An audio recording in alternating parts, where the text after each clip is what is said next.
Okay, Roger Ross Williams. Congratulations on making such an amazing and eye-opening documentary about autism called Life Animated. For those that haven't, seen the film yet, and I know it's just opening in the UK, this week, which is awesome. Today. Today, what can Yeah. you tell people that haven't quite, seen the film yet? Um, well, Life Animated is it's really a coming of age story about a young man who lost his ability to connect with the world, to speak, to make any connection to his parents at 3 years old, and then spent years after that watching Disney animated films.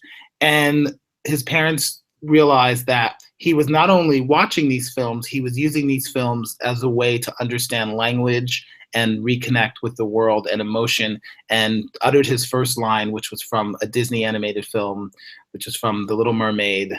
And the whole family started speaking in Disney dialogue, and that's how they sort of drew Owen out of his autism. And his father compares it to a kidnapping. Someone kidnapped their son. They had this typical happy kid. And then at 3 years old, he disappeared. And Disney was the way he reconnected with the world.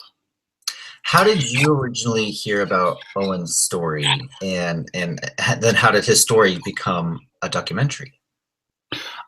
So Owen's father, Ron Suskind, is a Pulitzer Prize winning writer who writes big nonfiction political books. He's written 3 or 4 New York Times bestselling books about big issues like terrorism and the financial crisis. He was the editor of the Wall Street Journal. And this was a book about his own son, and his first personal book. And Ron and I knew each other because we worked together at ABC at Nightline many 15 years ago. And so when he was writing the book, he said, I think this will make a great documentary. He sent me the galleys, and I was like on it and off and running.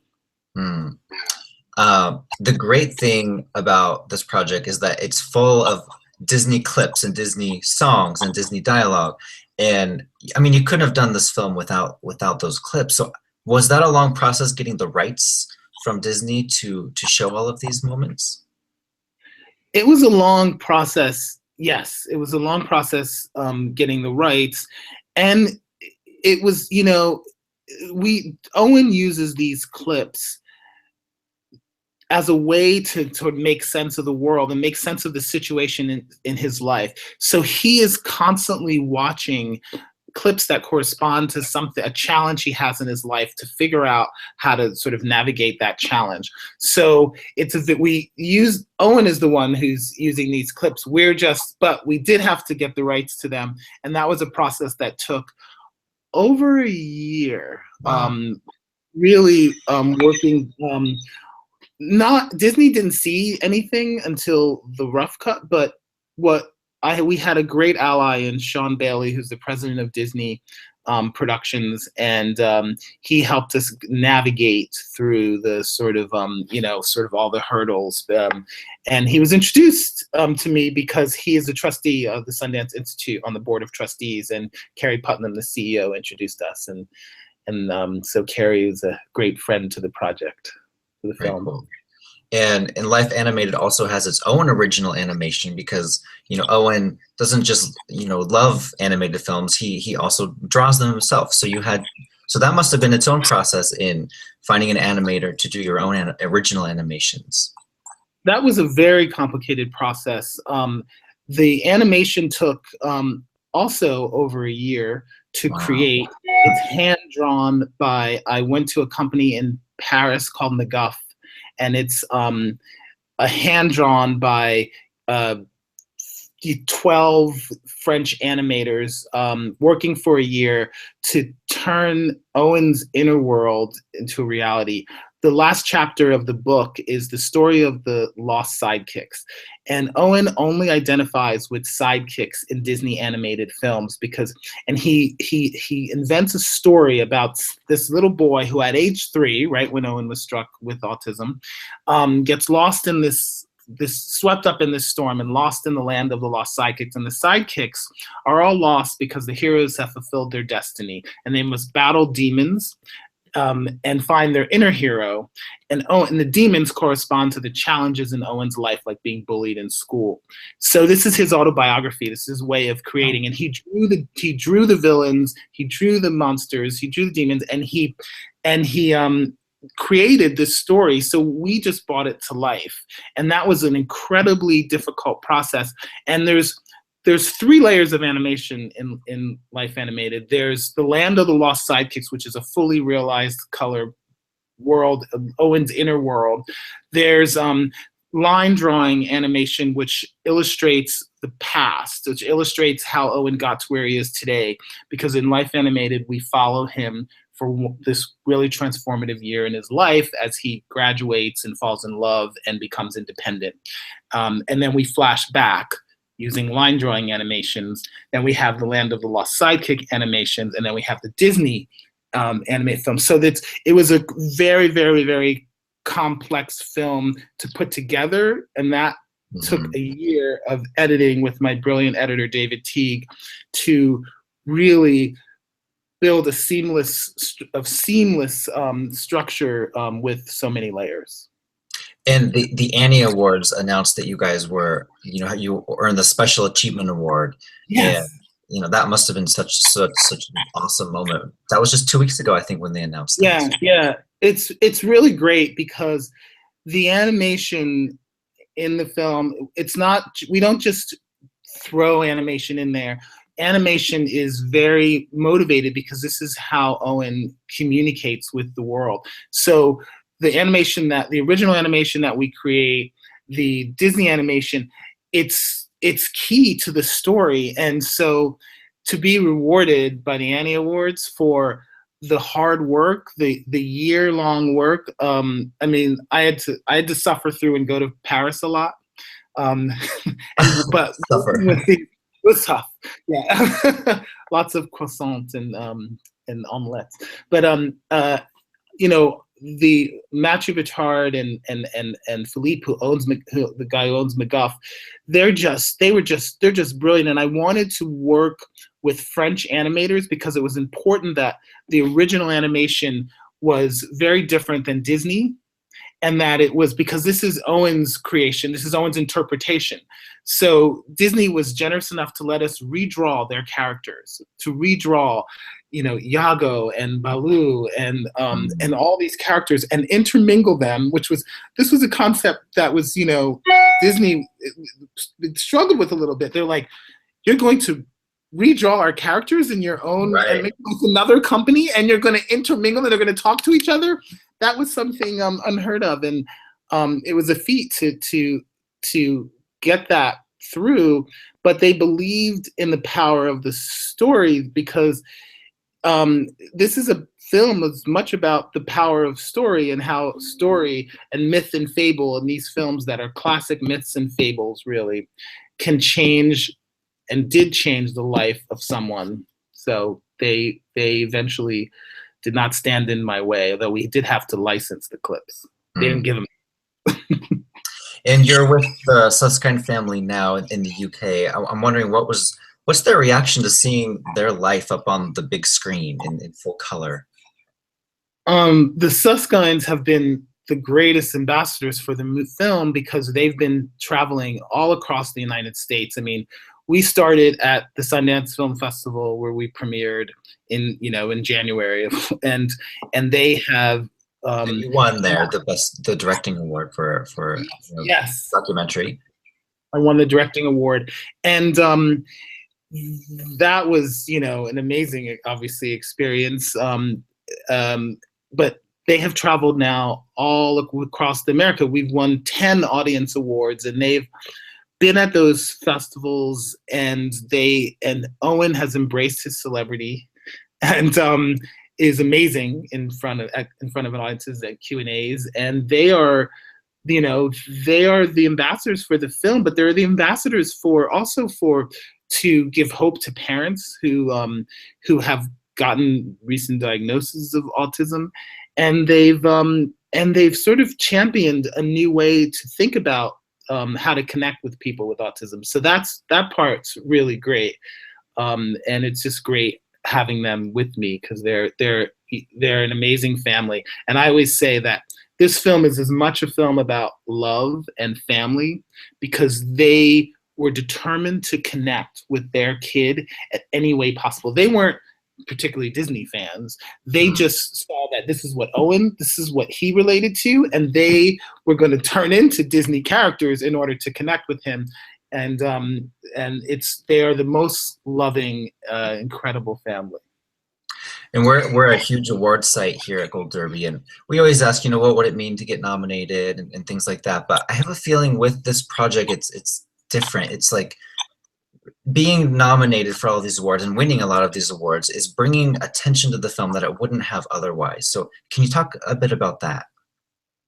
Yeah, this is a film about people who are left behind, people who they wanted to make this film. They agreed to be in this film because Owen said people look past him. People don't see him for who he is. And for me, it was about giving Owen a voice. The film is told from Owen's point of view, Owen's perspective. It's from the inside looking out. And so getting nominated would mean that I think the numbers are staggering. It's like 1 in every 44 boys or something like that is born on the spectrum. And the numbers are just keep growing and growing. And there is a whole world of people, of Owen and people living with autism that have not been represented, and people don't realize how much people like Owen have to offer the world. Owen is brilliant because he is a master of myth and fable. He's a master of story because he's just watched and analyzed these films for so long. And this is a film as a testament to the power of story. And so to be nominated would mean so much to so many people like Owen all around the world. And the Oscars announced their shortlist last week, and you're one of the 15 films that made it. So it's almost like you're pre-nominated. You're at the next stage of nomination. Yes.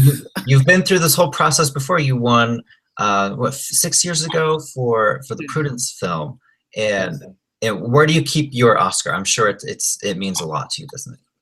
Yes. I keep my yes, it means a lot to me, and I keep my Oscar. It's upstate in my house in the country where I'm most happy and comfortable, sitting on sort of next to the window overlooking my perennial garden. So the things I love my perennial garden and I love my Oscar. Maybe you'll get a bookend trophy so you can keep it at the other end. Well, that would be nice. That would be nice. Yeah. I can't say that wouldn't be nice. My favorite part of the film was when Gilbert Gottfried and Jonathan Freeman show up, and the reactions of all of the students in this classroom is just so emotional. Can you talk a little about how did you ask those two gentlemen to be a part, or was that the Suskind family that asked them? No, that was so Owen on his Ron and the Suskind family went to see Mary Poppins on Broadway, and Jonathan Freeman, the voice of Jafar, was playing a bit part in the cast. And Owen recognized his name and is like, "That's Jonathan Freeman. That's the voice of Jafar." And Owen loves Jafar. And so they went and stood at the stage door, and they wrote a note to him, and they said, "I'm an autistic man, and I've loved you my whole life, and you helped me reconnect with the world, and I identify." And so he wrote this like incredible, moving note. Him and his father Ron, and Jonathan Freeman Ron left his phone number, and Jonathan Freeman called them, and he's like, "Your note was so moving." And then Ron said, "If you could call Owen on his 19th birthday, it would just totally change his life." And so he did. And he was so moved because Owen told him things about Aladdin that he didn't even see in the film, told him made Jonathan cry. And so Jonathan developed a friendship with Owen and introduced him to many of the voiceover actors in Disney films. And he was the one who who got Gilbert to come and surprise him, because Jonathan had gone to the Disney Club. Owen started a Disney Club in his school where they watch scenes and they analyze the scenes and how it applies to their life. And Jonathan had gone before, so this was the final Disney Club before Owen was graduating, and Jonathan surprised Owen by inviting Gilbert Godfrey, his friend. That was very emotional. I may have teared up a little bit. Yeah, oh, yeah, good. Well, it's so great to talk to you today. What can we look forward to as your next project? I know this is still your current, day-to-day job is Life Animated, but after this is over, what's next on your horizon? So for me, I made this film that was shortlisted, actually, called God Loves Uganda, and that was a very tough film to make, because it was about the persecution of LGBT people in Africa, and I was emotionally sort of completely destroyed from that. And then I wanted to do something completely uplifting, and that's Life Animated, completely life affirming. And as the Vanity Fair says, it's a sort of a testament in what it means to be human. And so now I'm ready to sort of dive back in, and I'm making a film where I'm going back to my community where I grew up that has been devastated, where my best friend from high school is trapped in a cycle of mass incarceration, and I sort of explore through the community where I grew up this sort of plague that is happening in America in a way that's very on the ground and very very emotional for me, and hopefully for the audience. Right.